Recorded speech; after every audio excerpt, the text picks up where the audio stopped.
Conventionality is not morality. Self-righteousness is not religion. To attack the first is not to assail the last. This is a quote by English author Charlotte Bronte. This is also Helen Tan's favorite quote. Today's episode is with Helen Tan, who is the executive chairman of Blanc Designs in Penang, Malaysia. But first, hello and welcome to Season 3 of the Womenpreneur Asia podcast, and I'm your host, Krista Good. Through Womenpreneur Asia, I hope to bring you stories of inspiring yet down-to-earth women in business across Malaysia and Asia. This episode is sponsored by Reebok Studio. In today's episode, Helen and I spoke about why she loves her art and design business despite the fact that she's still helping her family with their tire distribution business. She used to describe Blanc Designs as an interior design business, but she no longer uses that description because Blanc is more than just that, and has come quite a fair bit from the time she began in 2016. Her company is into architecture, exhibition, furniture, art installation, branding, video art direction, and more, underlined by the concepts of boldness and balance. Helen spoke about the time she was shortlisted to pitch for an arts district project worth 30 million ringgit, and how she and the team had to walk away from that and why that decision was made. We delved into how she deals with criticism from a design standpoint, as well as how she tried to introduce processes and procedures to her team. What I enjoyed about this interview is that Helen is truly engaged with her art, but she also understands that there needs to be a balance between art and business. From swimming with sharks to explaining how she used Japanese wood print ukiyo-e in her client's project, Helen is someone who sees and appreciates art in all its forms and manifestations. Have fun with this episode. Hi, Helen. Welcome to the show. Hi. Good morning, Krista. Morning. So, Helen, usually I start by asking this question. How do you get into your business and what is your business about? Morning, everyone. I'm Helen Tan. I'm the executive chairman of Blanc Designs. I graduated from London with a degree in investment and financial risk management, and I came back to help my father's business, family business, in distributing tires. And while I was working in the sales and marketing department, I came across this renovation apartment project that I met Crystal, and is another Crystal. And we had a long conversation about art, painting, fashion, sharks. And one thing led to the other. And through strong encouragement and blessing from my family, and especially my sister, my elder sister, and Dr. Wally, the Maxis Tires chairman. And this is how Blanc was born. And you may ask why the word Blanc design, Blanc. So Blanc means white in French, and it's like a white piece of paper where you start sketching with your hobby, passion, music, influences. And it's where we designer come in to incorporate them, to make them into reality. And as you can see, the Blanc, the unique character bee with a tick, and that is made up of, on the left-hand side of the bee character, it's the Mandarin white, bi, and then on the other side is the English B, the other half B. So that means Blanc is made out of Eastern and Western influences. I was brought up in the Eastern world, and I was educated with a degree in the Western world. So that's me, and that's what Blanc now. It's an arts and design firm which specialize in bungalows, concept restaurant, and offices. And that was how many years ago? That was in 2016. Wow. 5 years ago. And in the 5 years that you've been running your business and creating art for your clients, can I say art? Because I believe that you do more than just design, right? Yes. It really is an artistic, you really put artistic touches into your work. Or at least you try to bring out the art in your work. Yes. Yeah. We do. Yeah. So how has it been in the last 5 years? Okay, I would say during the first few years, or maybe the first year, the challenges that we encountered, clients comment that we were not experienced enough, we were not capable enough, we were basically too new in the industry, and we were facing. I was facing the fear of losing projects, and the goal back then was to accept as many projects as we could ever get.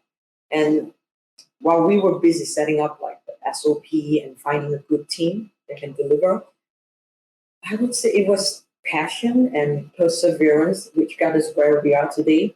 And I want to particularly thank this project that is called Penang Art District, and it's by the Penang Development Corporation. It's the 30 million container city project whereby we were invited, or should I say, we proposed a design conceptualization over a 9-acre land in Siabu to include art galleries, parks, retail, boutiques, restaurants, all under one roof. And we were very thankful that we were shortlisted to present at the PDC office in Baru, and to the likes of famous politician Tony Pua, Dr. Tan, Lee Kai, the famous figures in Penang art scene. And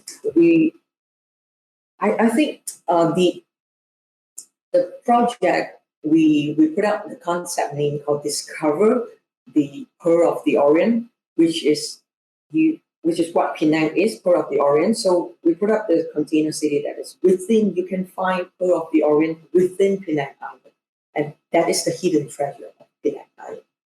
And to sum up, the challenges I would say new business would face are the doubts from clients, suppliers, even the whole industry. And the solution was to just never give up, and to keep on to your passion and own to yourself without apology to get where you want to be or where you are today. Well, you mentioned that that art district project, but I also know that you walked away from it. Yes. You pitched it, right? You pitched Yes. it. You were shortlisted. You pitched, but you also walked away from it. Yes. Why? Because it was in the first year, and then our call was we have the intention just to put it all together. We have the 2D done, 3D done. We took the extra time. It was during the time we were still busy executing all the construction for other projects, and we took the extra time to do this. And we know that we don't have the manpower at that time, and we were not there. We didn't want to go for a 30 million construction project. We just want to stay true to our core, which is conceptualization. And we put it all together, 2D, 3D, even a video. And I feel that is still our core, and we want to stick to that. Was it hard to walk away from a 30 million project? Not easy. I even tried to find contractors that we could find to engage together, but in the end, we have to know where we are, know where we can go from there. When with the team that you have, we can't overcommit something that we can't deliver, and that was not something we wanted long to take the risk that time. Not easy, because everyone said, why would you walk away 30 million project? And you did such a great thing that Tony likes it. And why? I said, we couldn't. Yeah, we didn't want to. It's diverting from where we want to go. Art is what we not an easy decision to make. Yes. Few weeks back and forth. Yeah. So I can imagine the kinds of thoughts that were going through your head, because sometimes in business we want the business, we like the business, but sometimes it's just beyond, right? It's beyond us, because sometimes I think that's the hardest thing also for business owners. How do you stay true to your core values and principles, but at the same time balancing out that part where you know that the business will be so good, right? Or the portfolio, you know, in the circles out there, like people say, hey, Blanc did this and things like that. I mean, that's a really hard decision to make. Was that a decision that you made with your team, or how was that thought process like? I wanted it very bad.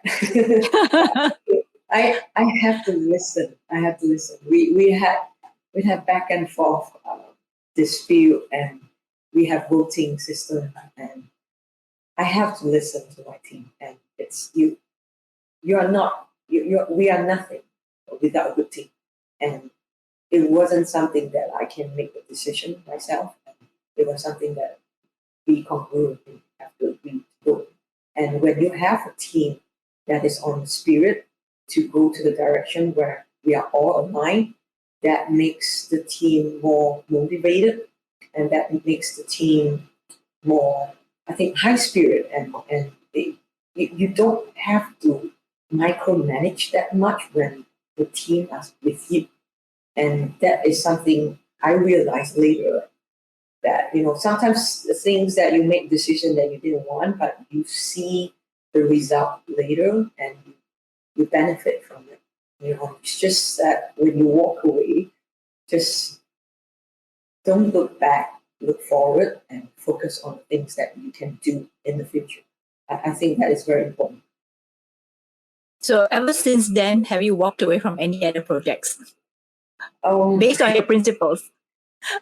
I think we do push away things that we can't commit, and we how do we market ourselves right now? When we meet new clients, the first thing we always sit down and we always listen to our client, and the next is we will share what we know about arts and design, and it's through discussion of sharing and listening, then we will come to a midpoint naturally.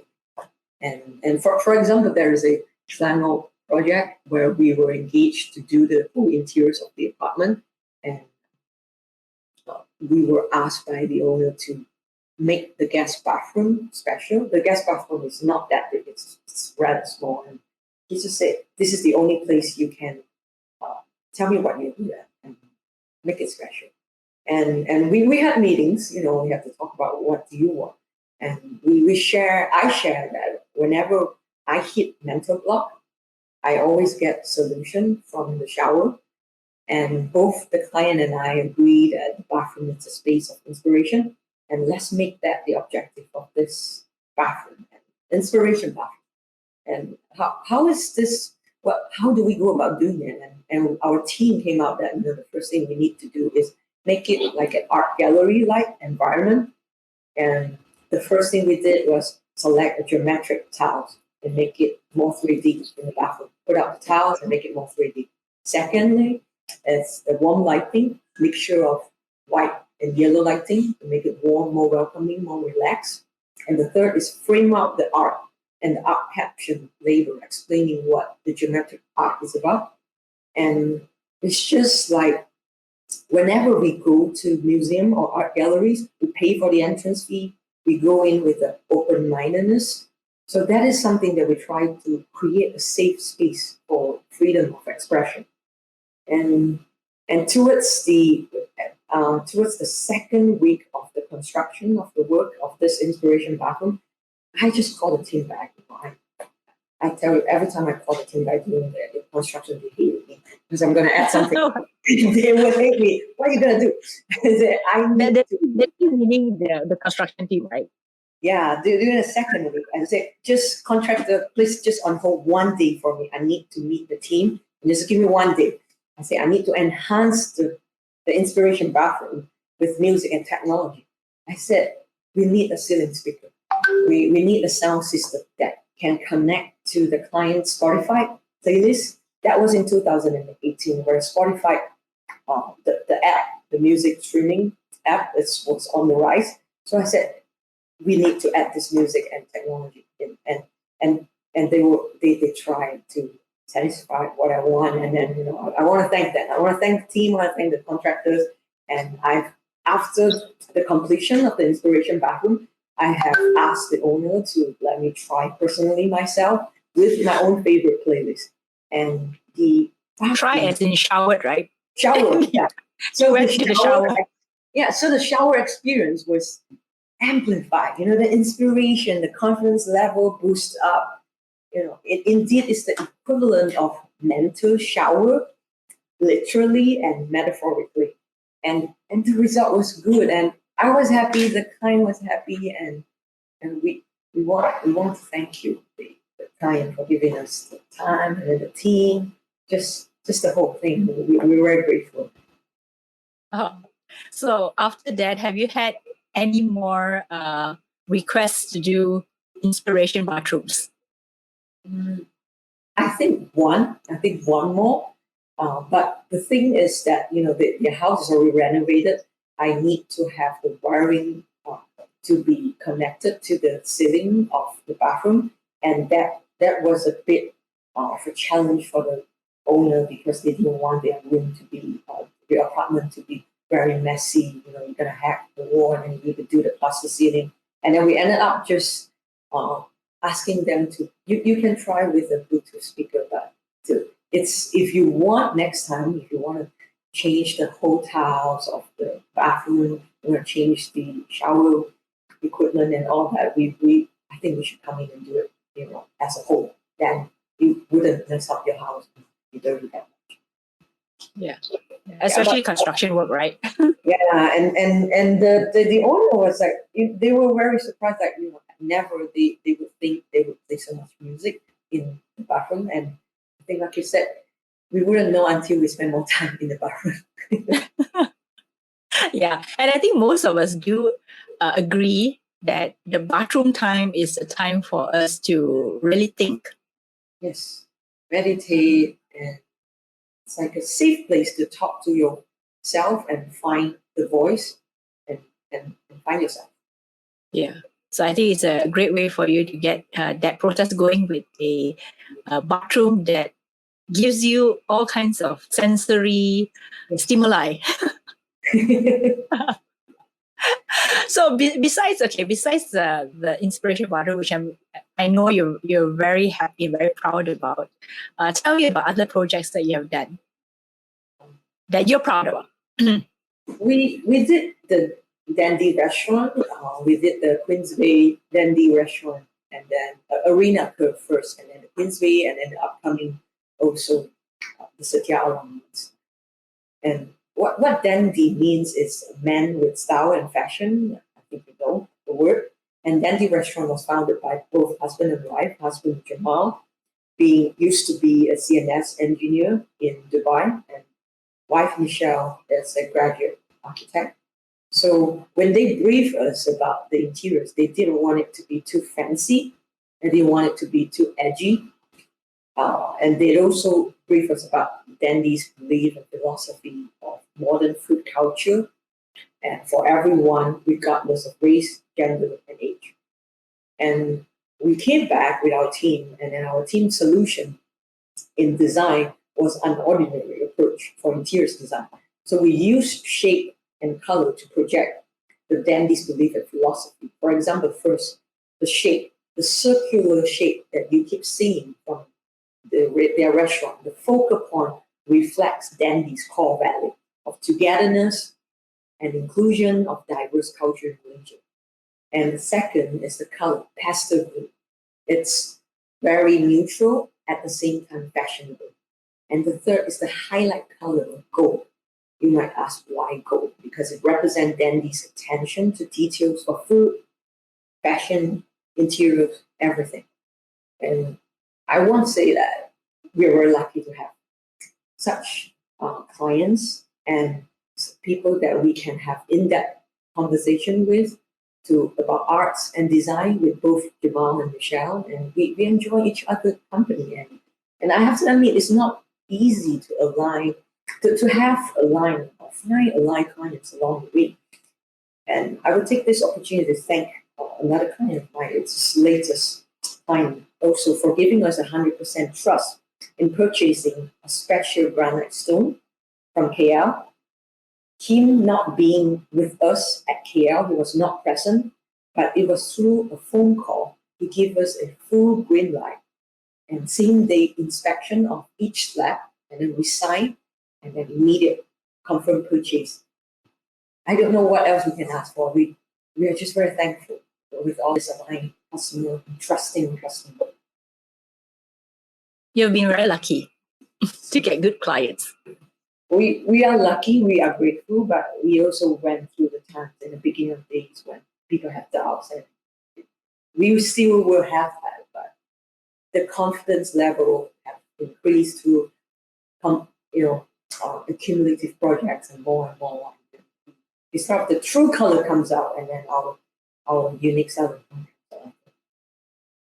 And the other thing that I wanted to also know is that when you first started in 2016, and the first day you opened your door to do business, how was that?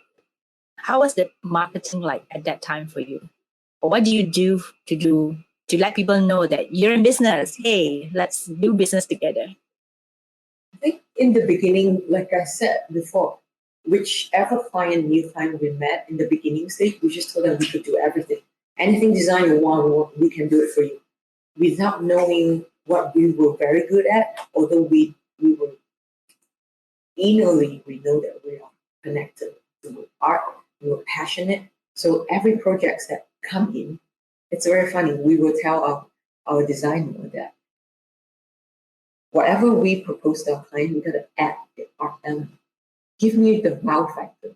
And sometimes they don't know what it is. And I would just give them some inspiration. How about this painting? How about this thing?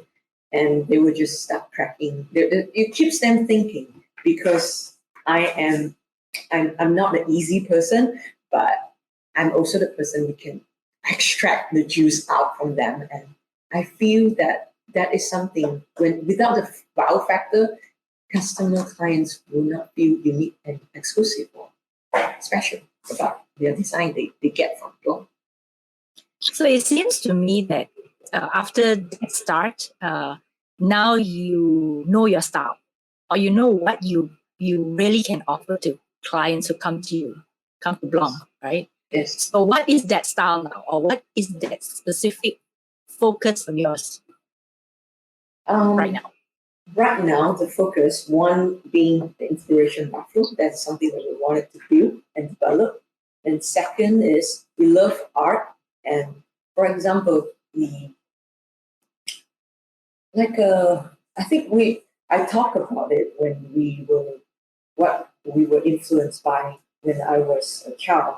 And there's this quote by poet and novelist Charlotte Bronte, on the book Jane Eyre. She said, she wrote, conventionality is not morality. Self-righteousness is not religion. To attack the first is not to assail the last. Meaning, you can challenge the conventionality without sacrificing morality.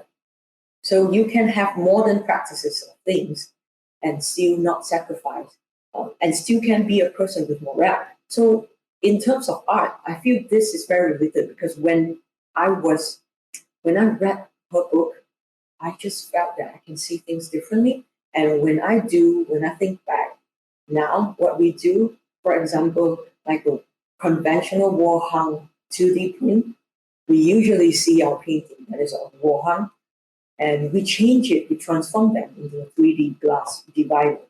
And that is something that is conventional, but you're not sacrificing the functionality of appreciation of art. So we change it. It's, for example, the painting, the style is a Dutch art movement where it's famous for its line and primary colors. And we change it to a 3D form of steel structure representing the line, and then transparent color glass of represent the primary colors. That is exactly like the painting. And that way, we fully change and we allow the customer or anyone to experience a new medium for 2D art. And that also promote the values of art, that art movement, and also preserve the local artisanship. Craftsmanship is something that we need to preserve without that, without special things from us, they would hate us, but without this, where is the art in future? We need to continue to do that. I mean, I feel I owe it to the society. It feels to me that you really, really love your art in all forms, in all formats. In all formats, yes, I would say, and particularly this new project that we are still engaged on. We are engaged from ground zero from for the terrace corner unit of this resident house, where we are engaged to do the design and build. And when we were designing the landscape, and I come in, what can we enhance beyond landscape and interiors? And I tell my team again, oh, now we go again. then I told them that, there's this exterior wall and we need to do something about it. We want to paint something.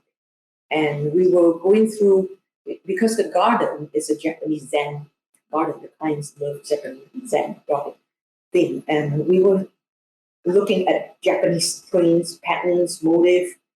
Nothing was suitable until we saw this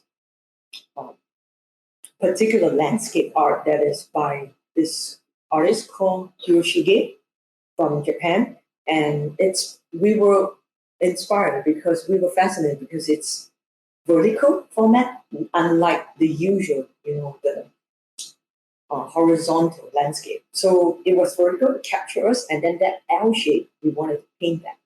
And without, with the painting was a scenery that is overseeing the Tatsura mountain from the higher ground, and we felt it was just perfect to blend with the Japanese Zen garden, and it also enhanced we just found out that it enhanced the feng shui of the family members. And we were happy that it hit both. And the color of the painting, the color palette is different. It's not like the usual mural that we see in Georgetown scene. It's not vibrant because it dated way back to this era of art in Japan. It's called ukiyo-e. So ukiyo-e is famous for, it's made up of wood print. So you have many blocks of wood print, layer by layer. You stack it up and then you make the wood print and you print it on the paper, print it layer by layer, then you get the painting. And it's a tedious process, and we want to show our appreciation of art because that is what the family is. The clients, it's not vibrant color, the color palette, which reflects the family value to being low profile, discreet, not in your face, and also reflects the appreciation for art by the family. And that is, for me, latest that I felt still very immersed with that art and that piece of art that we have. So we call that ukiyo-e facade art painting. Okay, so one of the things that I remember before we got into this recording, when we were chatting much earlier, a couple of days earlier, you were saying that it's going to be quite hard to describe art in audio format. Yes. But I would say that you have done that. You just Really? you just explained, yeah. Really? You just explained that, because I think that is also, to me, that because art is very visual. It definitely is a visual, way of looking at things. But in an audio format, like, how do you make that art come alive? Of course, if you're listening to this and you want to see some of Helen's work and the team's work, you can definitely go and visit the website. What is your website, by the way? Blanc.com.my, right? Yes. And then we also have Facebook, and I think Facebook and Instagram is something that people look more into nowadays. Yeah. So that was the challenge. So Helen thought that was going to be a major challenge. Like, how do you describe the work that she and the team does in a way that is in a format that is a little bit different for her? I would say that it is a different format. Of course, audio is definitely different, but you can still bring across those the passion and the enthusiasm you have for the project, right? So I think you have done have done that.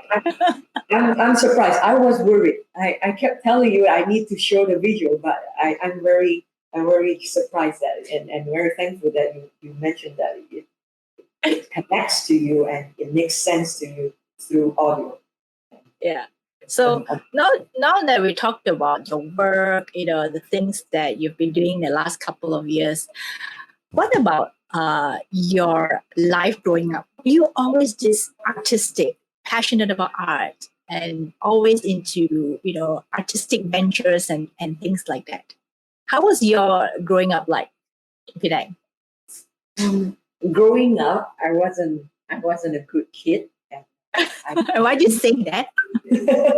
I don't like to study. I just don't like to study, but I like to read and do something that is not same like what the school is teaching. And I remember when I was 9, I love music. Growing up, I love music. I have to admit, I'm a big fan of music. And it was when I was 9 years old. My mom, I was listening to the Lemon Tree. I don't know whether you remember. Yes, that. yes. Yeah. I can't hum the sound already. And then she was the one who told me that you got to learn how to appreciate music through the lyrics. And that is when I start looking at the story behind things, um, everything, artistic in terms of music, art, and everything. And music, for example, like I'm a big fan of the Queen, Freddie Mercury.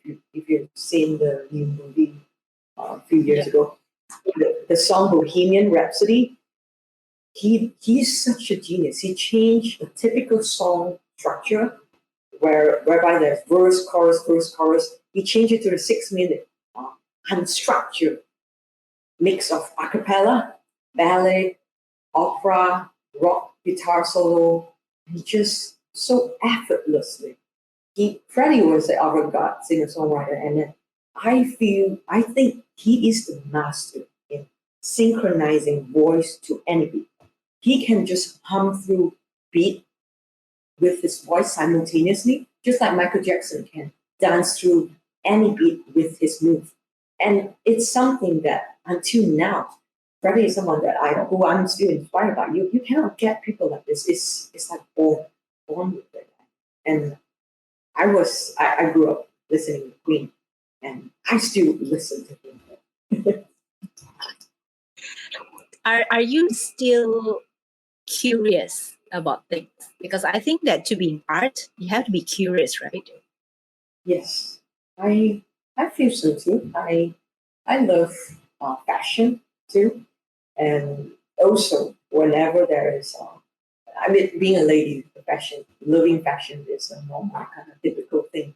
But I know and try to understand beyond that. And for example, I think Alexander McQueen was a very famous fashion designer that he also like what Blanc do, change the conventional way of fashion week, the fashion show. He incorporated art into it. He changed the way he expressed his fashion. He designed dresses with florals because he loved flowers and he want to make the whole thing to be like a florist. And I mean sometimes I talk to people about it, but they don't understand. But when you are passionate and understand what the artist is trying to express, you would really appreciate it. And we were sad that he's no longer with us, but he was also his passion industry. So besides your love for reading and songs, I mean, were there any other influences in your life that probably helped you to become who you are today? I love swimming. I love mammals, marine mammals. I love sharks, and I swam with the whale shark in the aquarium of Atlanta. And it's like 4 buses long, and it was the spotted shark, the real shark spots. It's so beautiful. And then after that swim, I went to Thailand, Bangkok, and I swam with the real shark. all types of sharks, and it was so scary, I tell you. They have ferocious teeth that is in front of you, knowing that they don't eat human as their menu. But I tell you, with the Jaws movie, it's so scary. But when the shark, there's so like 30 different types of shark, big and small sizes. The nurse shark was the one that caught my eye. When they swam over, it was like a samurai sword. The silver color below of the shark, it's so pretty. It's like a knife, silver color, and I grew to know more about it, and only I realized that sharks are one of the oldest species animal, as old as dinosaur. And it's like a stainless steel um, skin that we I don't know how to explain, and it's just beautiful. And right after I swam, I couldn't take fish for the whole month. So that's the effect of swimming with the sharks. Yes, and they are as old, and then like stingray, whale sharks are all evolved from sharks. They are as old as dinosaurs. So we're gonna appreciate mammals, or they are not mammals, and then I love whales. Whales is mammal. They are like human, and they are big and they are gentle giants. And I don't know. Like you might think that I'm crazy talking about all this, but I think that is part of who you are, because even in sharks you could see their beauty and the colors and and the spots and the patterns and things that they do. So I think you do look at things a little bit more closely probably than the most of us and the rest of us. Yeah. So I think that probably helps you in your work, right, and your business. Yes. And with your question and your statement like this, I do agree. And then I would say, without experiencing new things, without me having the guts to jump down to and scuba dive with the sharks, 30 sharks, I wouldn't be able to know how beautiful were them. And they are right now still. And so with art, it's the same. If we are not open to try out something new, you wouldn't be able to experience what you will feel different, what you feel right now in your everyday life. And that takes open minds, and it takes Yeah. So when you were talking about the beginning of this recording, this podcast, you talked about you went to study in London, right? Mhm. And then did you work there for a few years? I worked there for a year. I was an investment research assistant to a professor, was handling a fund. And I learned how to manage and pitch to people about what we do with our funds and analysis, how we select funds and investment and all that. But it wasn't something that I was very passionate about, and I didn't. I think it's wrong for me to say the judgment that I feel, because I'm not detailed enough, or I don't study system enough. Maybe it was just during that time I was still going to museum every week. UK, the museum was free, and I go there. I walk to the Tate Modern every week, and there was this particular artist, I forgot his name, Lawson. He also did change the way museum exhibition are like. Because in UK it's always cloudy, it's always gloomy, everybody gets very depressive. And he put up this exhibition whereby he put a projection of sun inside Tate Modern, and you can just go in there and wait for the sun, and it's glowing, yellowish, so strong and so bright. It's just change. It just gives you the outdoor sunny feeling in the indoor space, and that was genius for me too. And I was mesmerized, and I love that. And sharks too. There's hope for for the sunlight that you get. And then there's this artist called Damien Hirst. I love sharks. And then do you know what he does? He used formaldehyde. That's what we do with dead people, try to preserve them. He preserved the sharks, the great white shark. They caught the great white shark, and then he preserved it, and he put a still moment where the shark is opening its mouth, and then the painting is just called the impossible of possibility. Something I couldn't get the name right, but you felt it when you go in and witness the shark itself. The sculpture, I don't know what you could call it, installation art or sculpture. It's like in front of you. You don't know. You can see a great white shark in front of you. It's impossible, but I made it possible. So it's crazy. It has the smell. It has everything, but I don't know. It's over the moon for me. That piece of art. So I asked that question because I'm sure you're in a much happier place now than when you were working in investment. I think even though I'm still working with my family on tire business, I think with passion and with business running in different types of business type, and you still learn. We got to. I always tell designer or my colleagues that I work with in the tire business that if you choose this job, be sure that you're passionate and you love your job, or else why would you want? I mean, I wouldn't be more passionate, but when I do the things I do with my heart, I want to make it correct. I want to do it right. I want to ensure that things are strategically planned. We have the PDCA way of doing things: plan, do, check, action, and it works in the corporate way. And then sometimes I bring it over to my design studio too. So it's interlinked, and I appreciate both sides of working experience and learning experience. You're also still heavily involved in your family business. Yes, very much. And how do you balance out the time between Blanc Designs and the tire business? I do in the beginning. I do more focus on my tire business when I'm setting up, and then when I'm in my Blanc Design, I will put more effort here.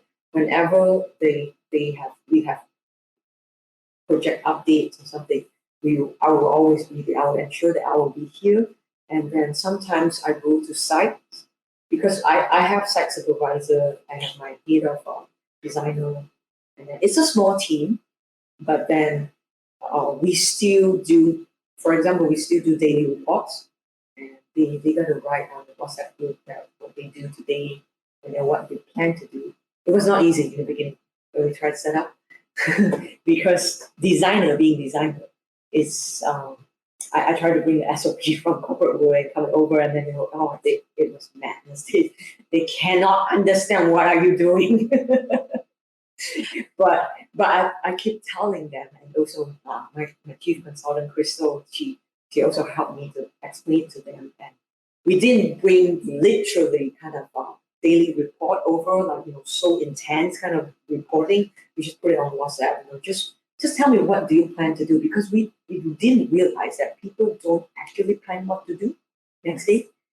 They just come in and work, and then thinking you're going to teach them, or thinking they wait for jobs to be given to them.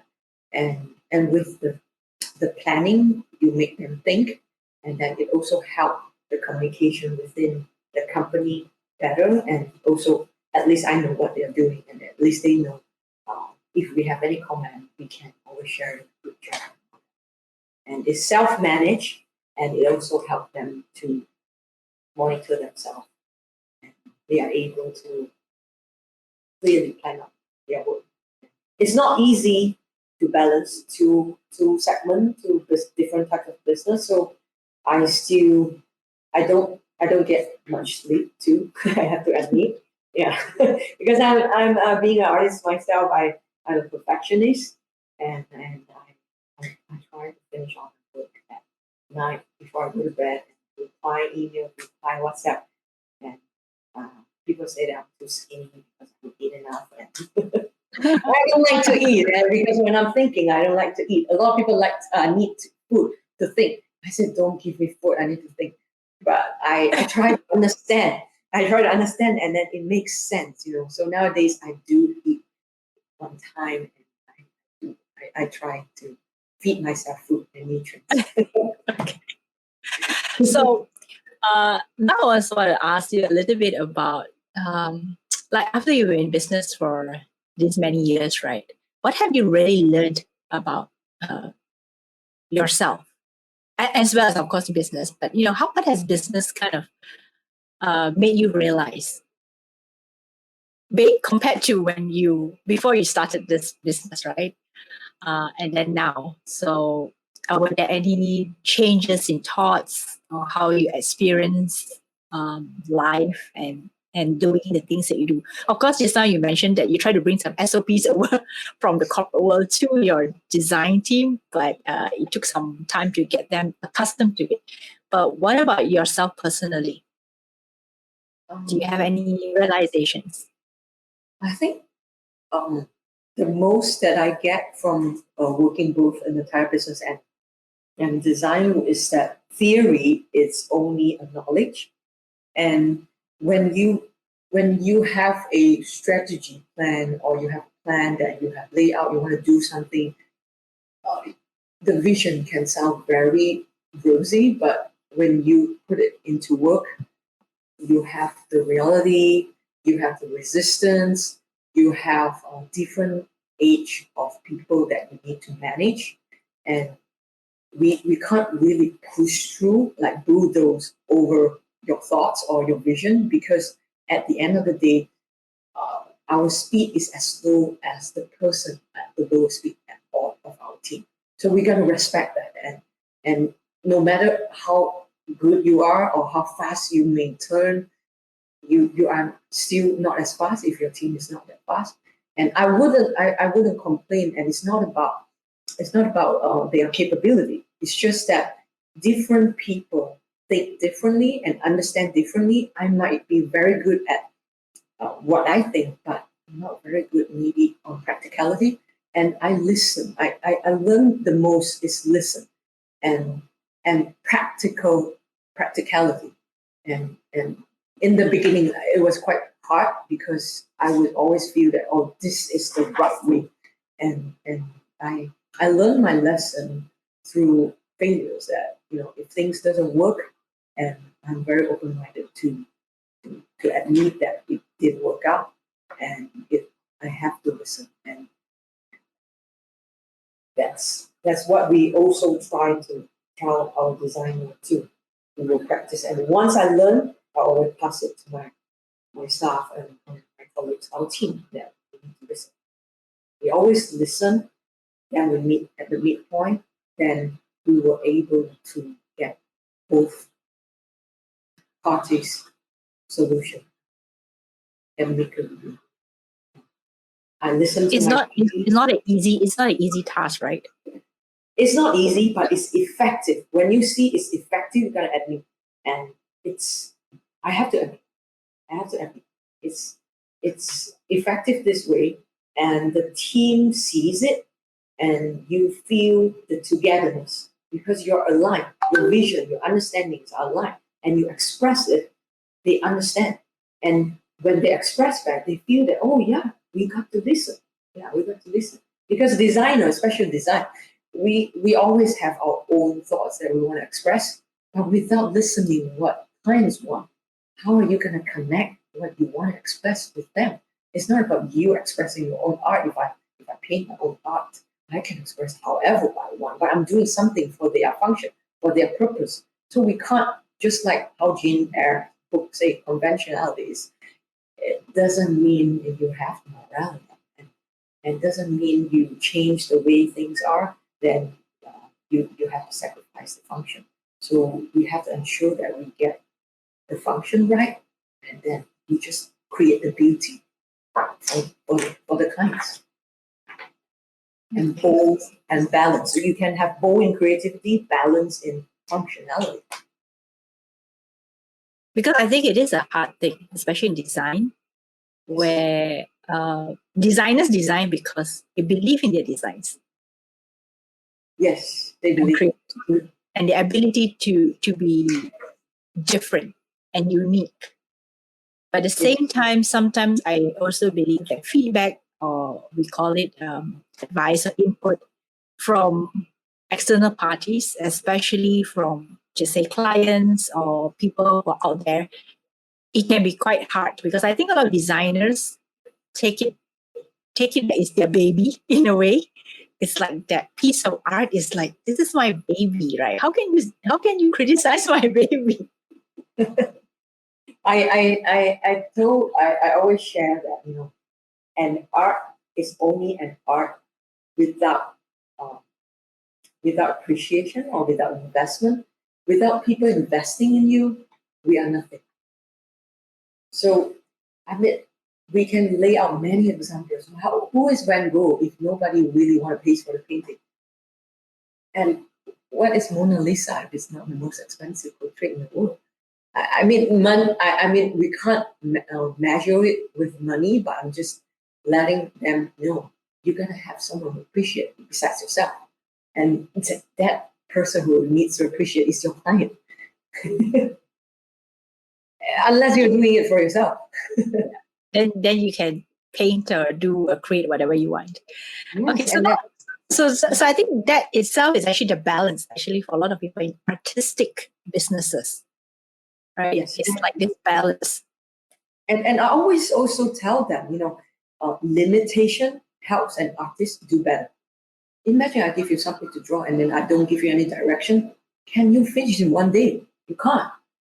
So sometimes I look at it as a good side when clients give you the rules and regulation, what they want, the budget, everything. Yeah, I say, it actually gives your life easier because I know what to do. If you want abstract, I'll give you abstract. If you want line, I give you line. But if you don't give me anything, I will feel more nervous. What exactly do you want? Just like Woody It's a Allen. blank canvas. It's a blank canvas. And all the paint you can use in the world. Yeah. Okay, so that to me, I think sometimes it is like, it is what it is. Okay, business is really a balance between what you want to do and what you want to do for others. Mm. Yeah. So that crucial balance is really Something to share about criticism is that people will always feel attacked when they are criticized about their work, and I always I think it's natural for me to don't find criticism. I love criticism, and I share it with my designer that criticism only helps you get better. For example, I love to present or propose modern contemporary art. And then I will get someone who's interested in classic design and ask them to give me opinion about and criticism about what my design. And then the person will tell me, oh, your design is not nice because it's not grand enough. Then you would think, if you're a close-minded designer, then you would think, because he's a classic person, he needs grand. He needs those classic grand stuff. But to me, when I hear grand, I would think of space, dimension, the space that you provide. Then I take that to enhance whatever I have presented. So my modern design, it's lack of space, then I create the space for them. And then when I give it back to that person who was interested in the different kind of design, and say, oh, actually your contemporary design looks fine to me. And I always say criticism only gets you better. But you got to listen to criticism with open minds, not as an attack. That's a great piece of advice. That's a really great piece of advice, especially for artistic people and for designers and all that. We're almost coming to the end of our hour. We've had an interesting conversation. We have got a couple more minutes left, but I just wanted to ask you this too. How has this new norm changed the way you do business? Because yours is also as a business whereby you need to go on site, you need to talk to clients, and of course Zoom will be adequate sometimes, but sometimes you also need to go down and check certain work that's been done. So Yes. how has this pandemic and the fact that we're locked down, sometimes locked down, sometimes not locked down, Yes. how does that affect your business right now? Last year, in March, when we had that lockdown, all our work was stopped, and then we tried out to set up e-commerce Blanc store on Shopee and Lazada platform, and then we started promoting and selling what we have designed, like CST tires, merchandise, jersey, white coffee, stress ball, home decoration, vase, and we hope to continue to do that to boost up sales this year. But we also would like to set up LinkedIn account for Blanc to explore in the international markets. That is something that we haven't done. It's not too late, and we want to find an effective way to convert sales virtually. And the second thing that we want to do is to, since it's an international market in LinkedIn, we want to explore and participate relevant design award competition. For example, Red Dot Design for product design and A Design for interiors. And all this is for preparation to increase our international branding and exposure. And that is something that we have that in place. And we also have the inspiration bathroom that we want to develop. We need to prepare the marketing materials, online education, inspiration, sharing, connecting to the right market audience. And yes, that's about it. And in terms of the operation, that what we have changed, we used to be in the studio, and right after the lockdown, everybody's working from home, and we needed to set up server to be remotely accessed. So we set up the username and password so that you can remote access to the files. Yes, and we've done that. And I got to admit that no matter what you do, working from home affects productivity. I have to, and I personally, I have the distraction from my family members, or if I have roommates, I mean, they come in, they eat at a different timing, and they want to chat, and I'm very easily distracted. You have the cozy sofa, you have the living room TV, just the remote control with Netflix and all that. So it affects productivity for me, and then I'm pretty sure I can see that for other colleagues, and that's why we set up weekly Zoom conference meeting, and we do project updates in person. You cannot switch off your screen. I need you to be in person, and that will ensure close communication and team members discipline. Yeah. Sometimes team members they just don't talk, and then when it's through meeting, they somehow are compelled to talk, or maybe they naturally will talk. And in short, communication and discipline are key to achieve consistent work quality in FMCO time. And I think for myself, the curfew of 8 p.m. changed my life. Changed my life entirely. You know, a late person. I had to go back home before 8. I have to tap out. I have to take away my stuff at 7:30 before I have no food for myself. So I go home earlier. I have earlier dinner. I sleep earlier if I can, and I wake up earlier. And I get more time for walking in the morning outside the garden outside my house, and instead of swimming late at night at 9 p.m. And that has been very healthy. It has been very healthy, and so far so good. Discipline. So it has changed yourself personally, as well as the way you interact and work with your team. Yes. Yeah.